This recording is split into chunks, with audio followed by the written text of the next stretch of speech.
Bonjour. Alors aujourd'hui, je vais vous partager mes 3 livres que j'ai lus récemment, au cours de ces derniers mois et que j'ai adoré. Je crois que je me suis vraiment intéressée à la notion de lâcher prise, d'acceptation quand j'ai découvert l'ACT, la thérapie de l'ACT. Donc en anglais c'est Acceptance and Commitment Therapy. Je m'y suis intéressée d'abord pour l'alimentation et puis finalement il y a plein de choses qui me sont venues en tête et ensuite j'ai voulu creuser et j'ai découvert plein de livres dont les 3 dont je vais vous parler aujourd'hui. Il y en a d'autres mais j'ai choisi les 3 qui m'ont le plus parlé et je vais peut-être faire des vidéos plus tard précisément sur un livre en particulier parce que je pense qu'il y a plein de choses à dire. Mais aujourd'hui, mon but c'était plutôt de vous faire découvrir 3 livres, de vous donner envie de lire 3 livres. Et pour ça, j'ai choisi dans ces 3 livres de prendre 3 citations qui sont très parlantes pour moi et qui j'espère sont très parlantes pour vous. Donc si ça peut vous donner envie de lire ces livres ou juste de réfléchir à ces 3 citations, c'est top. Et ce qui est super intéressant, c'est de voir à quel point les informations se recoupent et se ressemblent finalement. Et il y a une fille en commentaire qui me disait qu'en philosophie, par exemple, dans le stoïcisme, il y avait beaucoup de ces notions qui étaient abordées et je m'y étais justement intéressée aussi. Aujourd'hui, on va pas du tout parler de ça, mais je voulais juste dire que vraiment, je trouve ça tellement intéressant de voir plusieurs auteurs qui viennent parfois de milieux complètement différents retrouver les mêmes idées, les mêmes concepts et dont chacun parle avec ses propres mots et sa propre histoire, ses propres connaissances. Et voilà, je trouve ça vraiment puissant parce que je pense que quand on lit un premier livre sur le sujet, il y a plein de choses qui sont intéressantes, mais je pense qu'il y a plein de choses qu'on capte pas encore. Et lire un autre livre sur le sujet, on se dit « Ah putain, mais en fait, attends, lui, il avait dit ça ». En fait, on fait plein de recoupements et ça renforce vraiment toutes ces notions. Et c'est pour ça que je pense que c'est vraiment intéressant de relire plusieurs fois les livres parce que finalement, il y a plein de choses qu'on n'a pas vues à la première lecture. Donc c'est parti, aujourd'hui je vais vous parler de 3 livres, 2 en français et 1 en anglais, même si je pense qu'il existe en français aussi. Mais je l'ai lu en anglais. Alors je vais pas pouvoir vous les présenter en physique parce qu'ils sont sur mon Kindle, mais c'est pas grave. Donc voilà, je voulais vous partager les passages du livre que moi j'ai trouvé super intéressants, sachant qu'il y en a un milieu, en vérité j'en ai surligné plein, ça a été très dur de trouver que 3 citations à chaque fois, mais sinon je me suis dit ça va durer des heures, ça n'a pas de sens, et peut-être que je ferai une vidéo spécifique pour chaque livre plus tard, mais aujourd'hui c'était pas le but de cette vidéo. Donc évidemment il y a plein d'autres citations qui ne vont pas être dans cette vidéo, mais qui sont tout aussi importantes pour moi, mais voilà, il fallait choisir. Le premier livre, c'est Le processus de la présence. Je crois que je l'avais vu dans une vidéo YouTube américaine, je sais plus laquelle. Je pense que je m'y serais pas forcément intéressée si on me l'avait pas conseillé quelque part. Et je pense que c'est un livre assez particulier au premier abord. J'avoue qu'au début, je me suis dit, ça a l'air chelou. Mais j'ai voulu continuer parce que justement, il m'avait été conseillé par quelqu'un que j'aimais bien et dont j'aimais beaucoup le travail. Et typiquement, je ne sais pas si ce livre, sans mes autres lectures avant, je sais pas si j'aurais accroché. Mais là, en fait, il faisait remonter tellement de choses en moi, il faisait le lien avec tellement de connaissances que j'avais déjà avant, que je me suis dit, waouh, en fait, ça a l'air un peu perché, mais en même temps, ça fait complètement sens avec toutes les autres lectures qui sont peut-être plus formelles et écrites par des personnes qualifiées, des psychothérapeutes, des psychiatres, tout ça. Et du coup, ça m'a beaucoup parlé et j'ai trouvé qu'il allait très en profondeur sur le chemin de la connaissance de soi et du lâcher-prise. Donc voilà, je vais pas revenir sur le concept du livre et tout ça parce que c'est pas le sujet de la vidéo, mais je vais directement passer aux 3 citations que j'ai choisies pour vous aujourd'hui. La première: nous passons nos moments éveillés à réfléchir sur ce qui n'a pas fonctionné dans le passé et à planifier les ajustements que nous estimons nécessaires afin d'atteindre la paix et l'épanouissement recherchés. Du fait que ces ajustements sont orientés vers un lendemain meilleur, nous avons oublié comment vivre un aujourd'hui qui ait du sens. En conséquence, l'expérience que nous vivons dans l'instant est simplement considérée comme un moyen que justifie la fin. En fait, ce passage, il m'a un peu fait penser à la vidéo que j'avais fait sur « Tu n'es pas ton futur toi ». Je parle vraiment de ce concept-là dans cette vidéo, donc je vous invite à aller la regarder si ce n'est pas déjà fait. Cette citation, je la trouve tellement pertinente dans le sens où on se rend compte que dans tous les aspects de notre vie, on vit, on est enfermé dans le futur.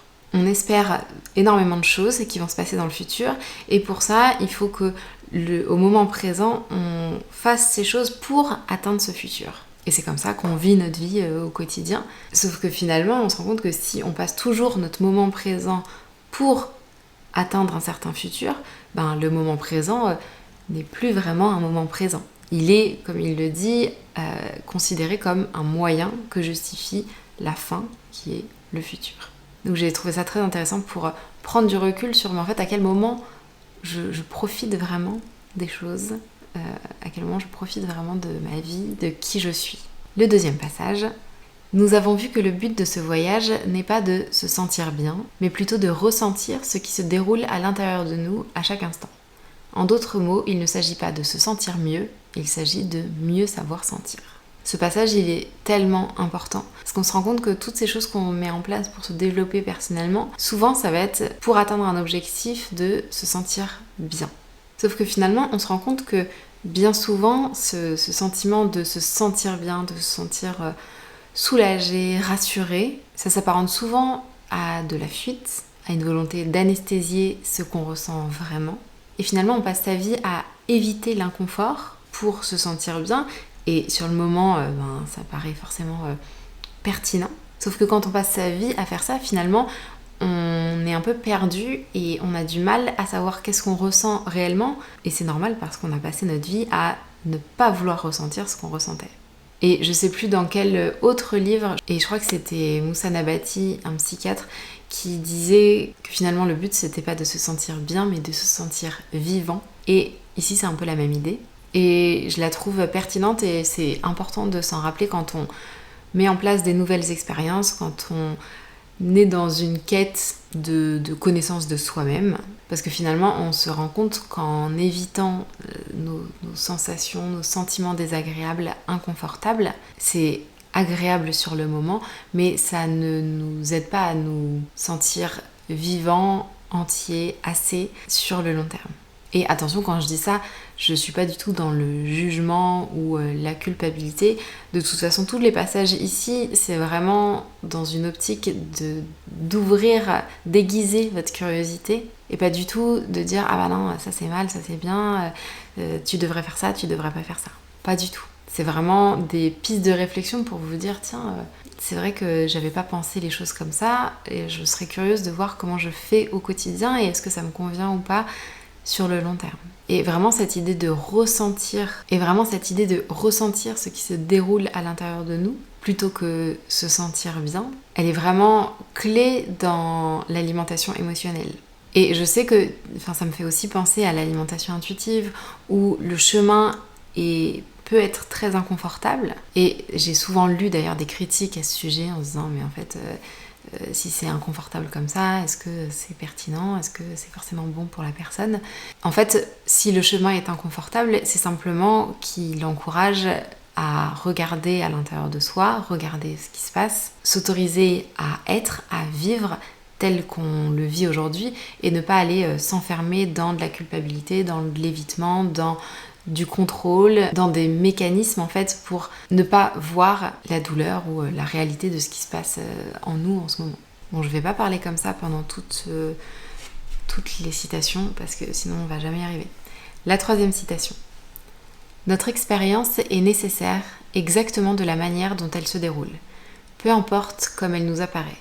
Si elle se produit, c'est qu'elle est nécessaire.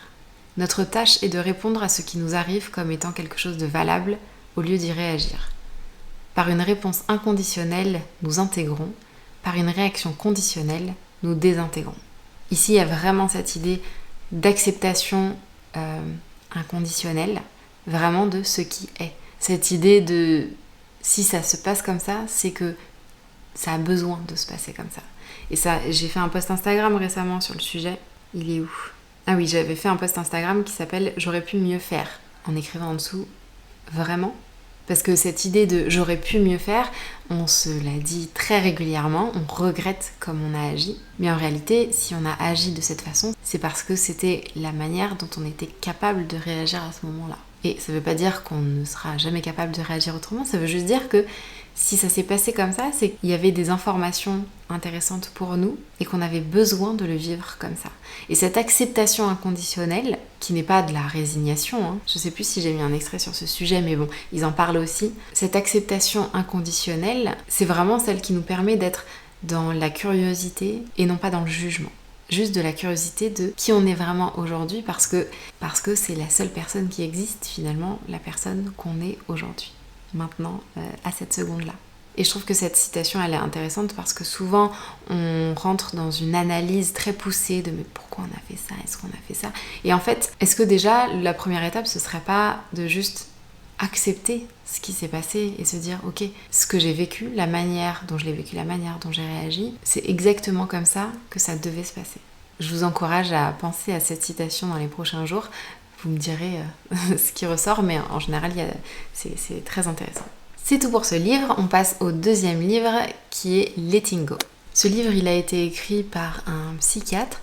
Je pense que c'est celui qui a été le plus difficile à lire, peut-être parce qu'il est en anglais, mais il est vraiment très très intéressant et aborde vraiment en profondeur cette notion de lâcher prise qui n'est pas très facile à aborder parce que aujourd'hui, cette notion de lâcher prise, d'acceptation, elle peut vite être associée à de la résignation, de l'abandon, et du coup on comprend pas vraiment qu'est-ce qui est intéressant là-dedans et qu'est-ce que ça nous apporte. Parce qu'encore une fois, on a toujours envie de penser mais c'est quoi les résultats que j'attends de tout ça. Donc là, il explique vraiment qu'est-ce que c'est et comment on gère les choses dans notre quotidien, quelles sont les conséquences. Et je sais que en fait, moi, ce qui est puissant quand je lis ce genre de choses, c'est qu'en fait, au quotidien, on fait les choses naturellement en se disant, en fait, c'est moi qui fonctionne comme ça. Et en fait, quand le gars, il t'explique exactement ce que tu es en train de vivre, mais par sa théorie, tu te dis, mais en fait, il n'y a pas que moi qui réagis comme ça. Et tu commences à voir le lien entre ta manière de réagir, les conséquences que ça a. Et en fait, ça permet de remettre les choses un peu à leur place. Dans le sens où lâcher prise, ça sera presque jamais la manière de réagir vers laquelle on va aller naturellement. Au contraire, on va penser que ça a plus de sens d'agir au lieu de lâcher prise. C'est ce qui nous paraît être le plus pertinent. Et donc là, ce livre permet vraiment de prendre du recul sur ça. Donc je vous encourage vraiment à lire, c'est très intéressant. C'est parti pour les 3 citations. Nous avons 3 manières de gérer nos émotions. Les supprimer, les exprimer et y échapper. Et bon là je l'ai pas noté, mais en fait il explique que quand on ressent une émotion, on ne va pratiquement jamais juste vivre avec cette émotion, mais on va toujours être en réaction, donc en les supprimant. Et ça typiquement, c'est quelque chose que je vois beaucoup dans le développement personnel, quand on nous propose justement de changer nos émotions, ce qu'on fait c'est qu'on supprime nos émotions. On se dit non, c'est pas comme ça que je voudrais réagir. Donc c'est comme si on niait les émotions qu'on ressentait en se disant non, là par exemple j'ai de la peur. J'ai peur du regard des autres. Je ressens cette peur, mais je n'ai pas envie de ressentir cette peur. Donc je vais supprimer cette peur et je vais me pousser à ressentir autrement. Donc je vais changer mes pensées pour changer cette émotion de peur. Et typiquement donc c'est on supprime cette émotion qu'on ressent. La deuxième manière c'est en exprimant nos émotions. Donc typiquement je sais pas, quand on est en colère, on va l'exprimer en criant et ensuite en fuyant nos émotions. Donc là par exemple, en allant boire des verres,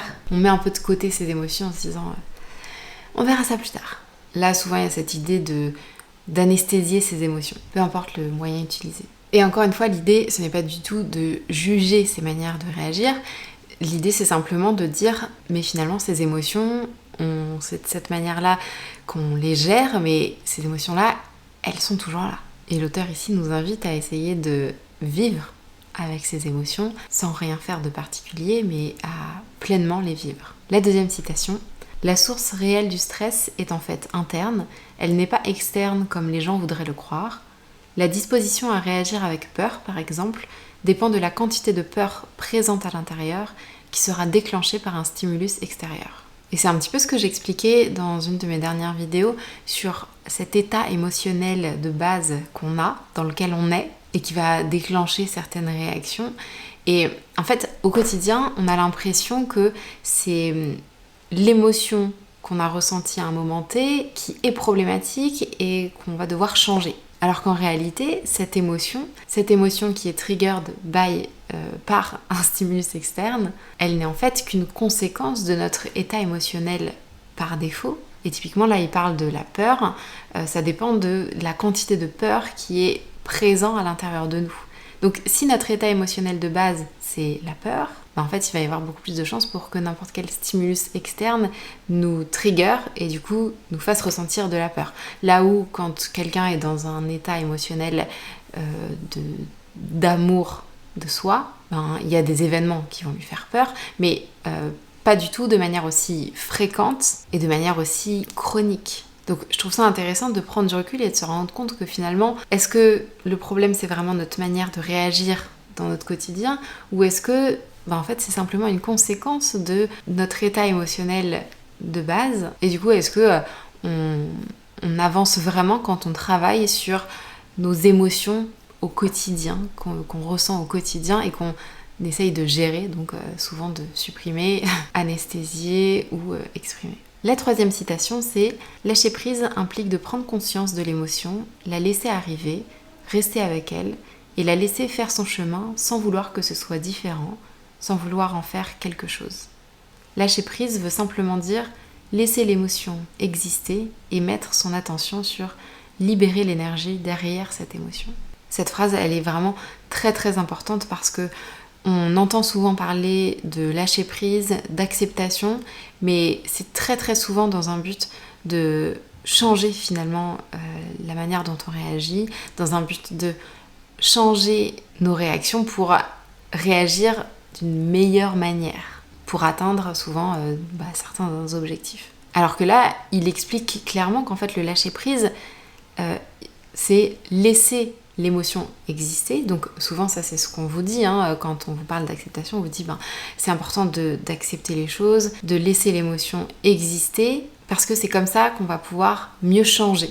Mais en fait ça veut dire qu'on a toujours, on s'attend à se comporter d'une manière différente ensuite. Alors que là c'est pas du tout ça, c'est vraiment la laisser arriver, rester avec elle et la laisser faire son chemin sans vouloir que ce soit différent, sans vouloir en faire quelque chose. Cette vraie acceptation, ce vrai lâcher prise implique que, en fait, vous ne savez pas qu'est-ce que ça va donner comme résultat. Vous ne savez pas. Votre seul objectif ici, c'est de vivre avec l'émotion que vous ressentez et juste regarder avec curiosité, sans jugement, qu'est-ce qui se passe. C'est fini pour ce livre Letting Go. On passe au troisième et dernier livre, The Power of Now, le pouvoir du moment présent. Ce livre, c'est une pépite. C'est vraiment une pépite. On l'a lu en fait ensemble avec mon mari et du coup ça nous a valu beaucoup d'heures de discussion. C'était vraiment très très intéressant. Et là quand j'ai rechoisi des passages, j'étais encore en train de lui partager plein de passages. J'ai noté, avant de sélectionner les 3 que je vais vous donner ici, j'en ai sélectionné 1 milliard. La sélection a été rude et ça nous a encore émerveillés, je dirais. En fait, je trouve que l'auteur a vraiment des punchlines de ouf. Et c'est vraiment super pertinent. Donc c'est parti. La première, elle est un peu longue. Aux yeux de l'ego, le moment présent n'existe quasiment pas, car seul le passé et le futur lui importent. Ce renversement total de la vérité reflète bien à quel point le mental est dénaturé quand il fonctionne sur le mode ego. Sa préoccupation est de toujours maintenir le passé en vie, car sans lui, qui seriez-vous ? Il se projette constamment dans le futur pour assurer sa survie et pour y trouver une forme quelconque de relâchement et de satisfaction. Il se dit « Un jour, quand ceci ou cela se produira, je serai bien, heureux, en paix. » Même quand l'ego semble se préoccuper du présent, ce n'est pas le présent qu'il voit, il le perçoit de façon totalement déformée car il le regarde avec les yeux du passé, ou bien il le réduit à un moyen pour arriver à une fin qui n'existe jamais que dans le futur projeté par lui. J'adore ce passage, il fait vraiment référence à la même chose que ce dont je parlais au tout début de cette vidéo dans le livre Le processus du moment présent. Et vraiment, je trouve que cette idée d'utiliser le présent comme un moyen pour arriver à une fin, mais se dire, mais en fait, j'utilise mon présent pour arriver quelque part, mais finalement ce quelque part, il sera toujours dans le futur, puisque quand ce quelque part arrivera, ça sera mon moment présent, et en fait, je serai toujours dans cette dynamique-là d'utiliser mon moment présent pour atteindre un certain futur. Et du coup, de réussir à être un peu plus honnête envers soi-même. Mais vraiment, je trouve ça vraiment riche comme réflexion, parce que ça nous encourage vraiment à nous questionner sur mais quelle valeur je donne à ce que je suis en train de vivre là en ce moment. Parce que théoriquement, on est tous d'accord pour dire qu'il faut mieux vivre dans le présent que dans le futur ou dans des espoirs cachés. Mais je trouve que ce livre nous emmène vraiment à réfléchir sur non mais vraiment, quelle valeur tu donnes à ce moment-là qui est en train de se passer. Et ça nous emmène d'ailleurs à la deuxième citation que j'ai adorée. Ramenez votre vie au moment présent. Vos conditions de vie sont peut-être très problématiques, ce qui est le cas de la plupart des gens, mais essayez de voir si vous avez un problème en ce moment même. Pas demain ni dans 10 minutes, mais maintenant. Avez-vous un problème maintenant? Et ça, je me souviens que cette partie-là, c'est mon mari qui l'a lu tout seul, et il m'a posé la question. Il m'a pas dit que ça venait de ce livre-là ou quoi que ce soit, il m'a juste posé la question comment tu te sens là maintenant. Mais maintenant à 10h12. Pas là dans ta situation, dans ta journée. Là, maintenant, comment tu te sens? Et je vous encourage à faire l'exercice et à me dire en commentaire quelle réponse vous avez à cette question de là, maintenant, à la minute, à la seconde où vous écoutez mes mots, comment est-ce que vous vous sentez? Et la dernière citation que j'ai choisie parce que c'est un message que je reçois beaucoup, que moi-même j'ai ressenti énormément avant de commencer l'alimentation intuitive, donc je me suis dit que ça serait intéressant de vous le partager. Votre mental vous dit que vous ne pouvez pas y arriver à partir de là où vous êtes, que quelque chose doit nécessairement se passer, sinon il vous faudra devenir ceci ou cela avant d'être libre et comblé. Que vous avez besoin de temps et de trouver, sélectionner, faire, accomplir, acquérir, devenir ou comprendre quelque chose avant de pouvoir être libre ou complet. Pour vous, le temps est l'instrument du salut, alors qu'en vérité, il en est le plus grand obstacle. Cette peur de ne pas réussir à faire quelque chose parce que on ne se sent pas complet, on ne se fait pas confiance aujourd'hui, encore une fois parce qu'on se définit en fonction de nos expériences passées, qu'on a très peur du futur et donc on ne veut pas rater. Mais en fait on se dit non mais en fait il faut que je fasse telle chose, il faut que j'arrive à cet endroit pour pouvoir y arriver. En fait bien souvent on ne sait même pas trop qu'est-ce qu'on attend, on se dit juste bah non en fait dans l'état actuel je ne me fais pas confiance. Sauf qu'en réalité il n'y a que aujourd'hui, dans ce moment là maintenant, qui peut se passer des choses. Et encore une fois je pense que c'est important de se rappeler qu'ici l'idée c'est pas du tout de juger, c'est vraiment créer des pistes de réflexion dans le sens où là on pourrait se dire ah bah d'accord en fait là il faut pas que j'attende, il faut que je fasse tout de suite, le temps c'est mon ennemi, donc si j'attends c'est mal. Non pas du tout en fait. Là l'auteur il veut vraiment expliquer comment se passent les choses, mais finalement il dit aussi que ce qui se passe doit se passer. Simplement parfois on a l'impression que ça sera mieux plus tard et qu'on saura mieux faire les choses plus tard, alors qu'en réalité, vous n'avez pas besoin de plus de preuves, de plus d'expérience pour vous connecter davantage à vous-même et pour vivre dans le moment présent. Et ce qui est intéressant, c'est que dans tous ces livres-là, enfin c'est logique parce qu'ils parlent tous du moment présent, mais du coup dans tous ces livres-là, ils parlent beaucoup de cette notion du temps et à quel point on s'accroche à cette notion du temps, le passé, le futur. Et finalement, dans cette notion du temps, le moment présent est très peu considéré. Et j'avoue que quand on entend ça pour la première fois, on a du mal à comprendre comment on pourrait considérer les choses autrement qu'en fonction du temps. Mais justement, c'est tout l'objectif de ces livres. C'est vraiment un travail qui est très enrichissant et avec lequel on apprend énormément sur soi-même. Voilà, c'est tout pour cette vidéo. Je vois que j'ai enregistré 1 heure, donc j'espère qu'au montage, ça ne fera pas 1 heure. Je ne pense pas parce que y a des petits moments où j'ai bugué. En tout cas, merci d'avoir regardé cette vidéo jusqu'au bout. Dites-moi si c'est des livres que vous avez déjà lus, est-ce qu'ils vous avaient apporté? Et je vous dis à très vite pour une autre vidéo. Ciao!